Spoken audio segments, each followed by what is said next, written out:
Hello, this is Jimmy Mitchell. We're back for another episode of the Libertarian Uncensored podcast. Let's get right into it. Politicians have too much power. Senator Tommy Tuberville just disclosed $250,000 in futures trading in wheat, corn, soy, and cattle, all while influencing agricultural policies from MoneyWise.com by Ninja Lover.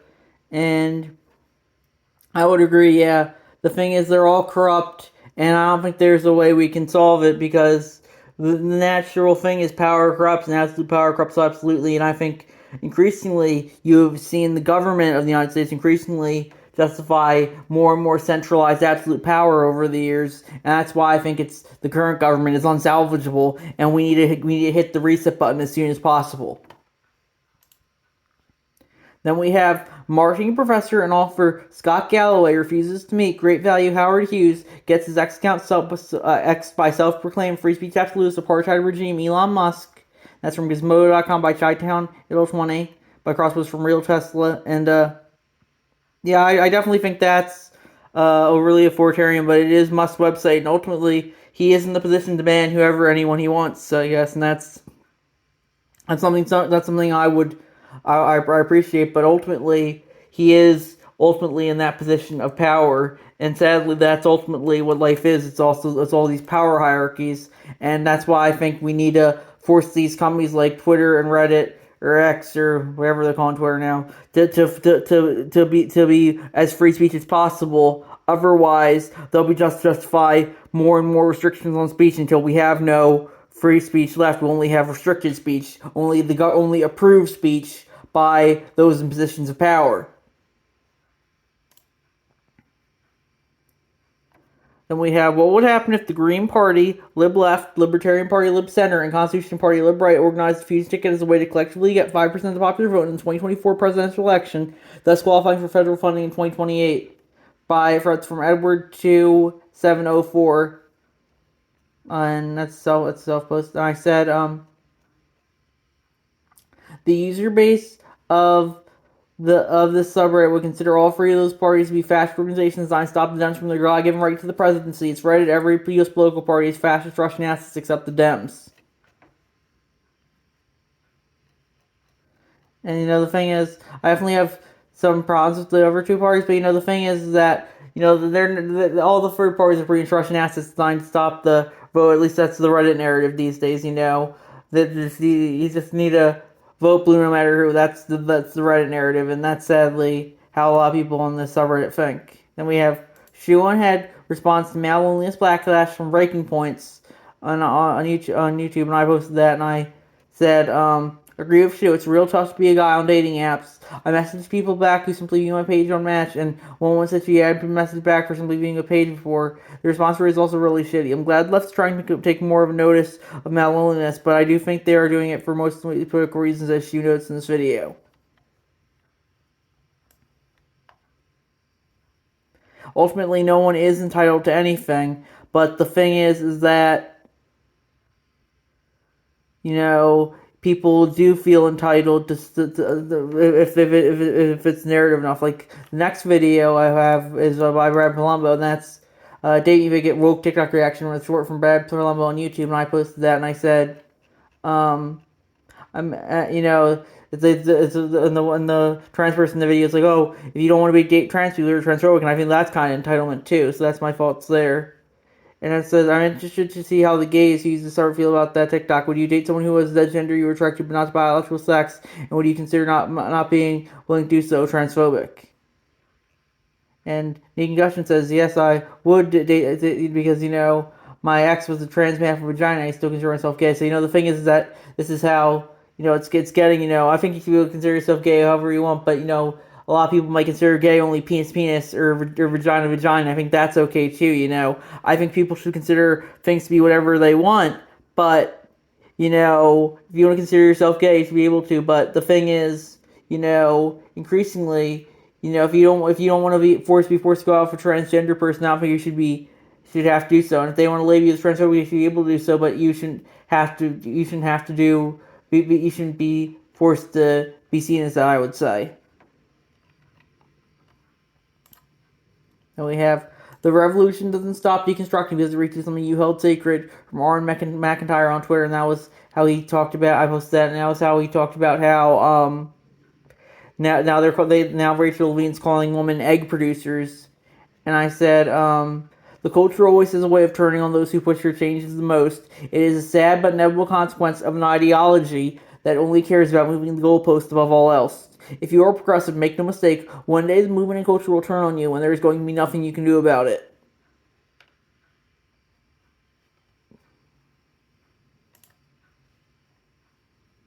We have homeowner arrested after trying to evict squatters from his own property, walked in on weapons, a prostitute, a bunch of dogs from the New York Post, and I posted that, and I said, saw Aaron McIntyre retweet this with the caption, "Are not for tyranny," and I think that's correct. It seems to have gotten to the point where those who are arrested are done so based more on progressive social media narratives than anything else.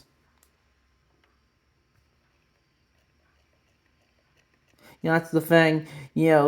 Increasingly, social media is influencing reality rather than the other way around. I think that's only going to get worse as time goes on.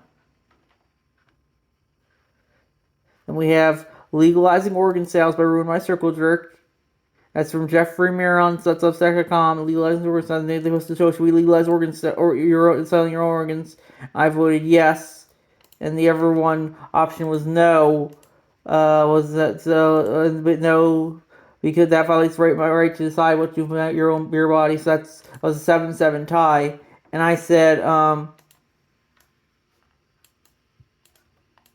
yes, as long as you are of age, I think you should be able to do whatever you want with your body. Just look at how I feel about the Armeu's case. Of course, Armeu's being a German cannibal who ate and killed a consensual victim. But I think as long as not something I would do, but I think as long as you're of age, if you want to be eaten and killed, you should be able to consent to that. If you feel like you're able to consent to that, so that's my fault there.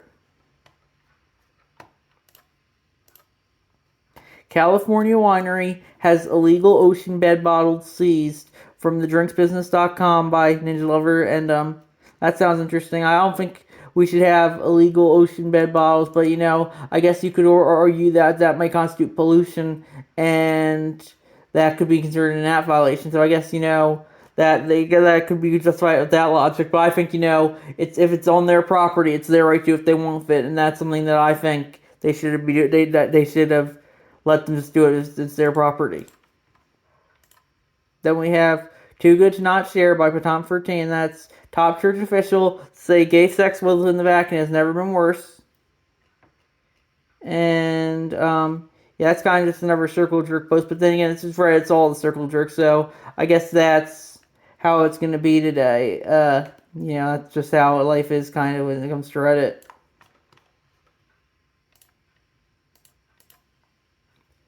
Should selling organs be legalized by Trial Size Superman? Another poll about, and so you say yes because I love Daddy Elon. I want to give him my UW organs. Colonize me harder, Gemstone Daddy. And then the other option was no. Of course, it's kind of the opposite of Rumor Service poll. I still voted yes, and that's I think that was never 50-50, 10-10. So that was another close one. I said as long as they're your organs, I don't have a problem. I think people should be able to do whatever they want with their own body as long as they're of age. Probably a lot of stuff if they're below age as well, but I don't think there's some stuff that people under age can consent to, and that's personally how I feel on that issue.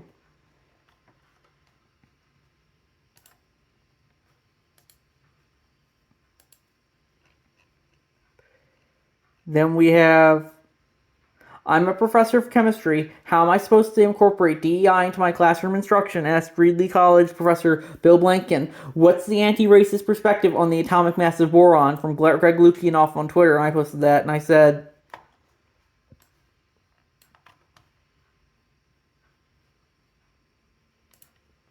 boron is number 5 on the periodic table. The number 5 is a white supremacist dog whistle, and I linked to the ADL page for the 5 words, and that's the 5 words that the white supremacists should say to the police. I have nothing to say. And then, therefore, the anti-racist perspective would be to not bring it up at all because it might trigger people. I realize this was a joke. People on the left are legitimately using this logic. That seems to be the direction we're heading.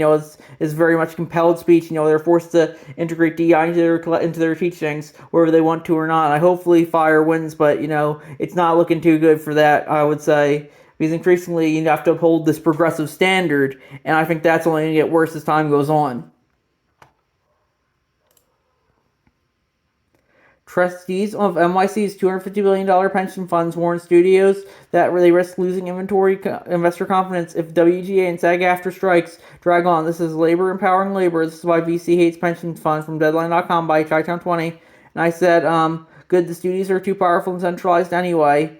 A centralized filmmaking location in Hollywood is a response to a lawsuit-happy Tom Citizen on the East Coast. It's been more than enough time for us to decentralize it. Leaks from Mises Caucus internal servers show violations and other huge issues. And that's a Josh Eichel X post, And so yeah, I definitely think there was some corruption going on. Might be some corruption going on there, but ultimately, everyone's corrupt to an extent. That's why I'm pretty much anti-centralized politics, because everyone's going to be corrupt when it comes to politics, and that's why we got to decentralize it and have everyone just maybe be their own government. I would say, because everyone's ultimately just going to use politics as a grift above all and all else, and that's, I think, a good example of this. Then we have. Should we add in the Muscovite Empire, aka the Prison of Nations, which genocides and enslaves nations for 500 years since Ivan III? That's from Vrajapol, and they blocked me, so I can't vote on the poll. But yeah, I personally don't think we should justify destabilizing countries like Libya and Syria. So I personally would say no. But they're Eastern European, so I guess that's how I could justify saying yes.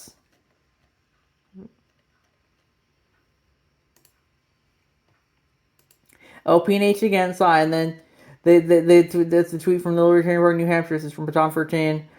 People have a right to free. It's the eternal. They see the same Peters, and the person at the top of the image is the eternal. People have a right to free insulin, and then bottom is Leonardo DiCaprio's character from Django Unchained. People have a right to free cotton, and I think the thing is, they are going a little hard on that, but the thing is that you shouldn't be entitled to labor of others, and I definitely agree with the overall points they're making, but I definitely think they could be making it in a better way. I kind of agree there. Then we have, they are saying that an indigenous person in the United States is who never immigrated anywhere and whose people were there before the USA existed is somehow not a documented immigrant, and that's Post from International Silver 1. And that is crosswords from the Political Means subreddit. And Steve Silverman tweeted, Trump supporters man to know if Navajo congressman is here illegally. Let's think him for a moment. And yeah, I definitely would agree that is not good. But there are stupid people on all sides of the political spectrum who want to say stupid shit like that. But this is one that I think is really, really not good, I would say.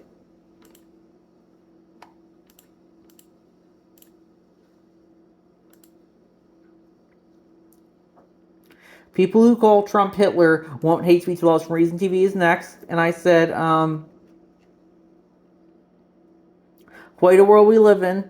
I posted that one. Quite a world we live in. People want the government to be responsible for as much as possible, yet suddenly are terrified if one has the wrong letter next to its name. So that's, let's show you, if Trump's back in power and he defines hate speech however he wants, if we have hate speech laws and he defines hate speech differently than the previous administration, that's not good. That might not be good for the so-called progressives. That's the thing. That's why I don't like any government power, regardless of who's wielding it. I think it's inherently corrupt. It's kind of like the one ring from Lord of the Rings. We got thrown into the fire in Mount Doom and just let everyone have their own government, I think. A huge number of politically engaged people only started paying attention to politics in 2016, and only due to Trump. With Trump as the center of it all, DC elites love making Trump the only metric that matters because they need only denounce Trump, and all their sins are absolved. Glenn Greenwald on Twitter, I posted that, and I said, preach, Trump was more par for the course than they make him out to be, as well when it comes to policy. But he had mean tweets, so he's marketed as the worst thing ever. The thing is that they never got any of the ever president. They're only interested in him for, his edginess or something. But the thing is, they're only, the thing is they're all guilty. But sadly, they're only ever go after Trump for it, at least for the foreseeable future. And we have weirdo Hunter Biden had his dad's surname saved in his phone as Pedo Peter, and how Joe discussed business deals he knew nothing about via emails under the pseudonym Robert Peters. And how Joe's daughter wrote in her diary that he showered for her as a kid. All just weird, from Clint Russell on Twitter, and I posted that, and I said, in fairness, most of the DC elites probably have tons of skeletons in their closets, not just Joe.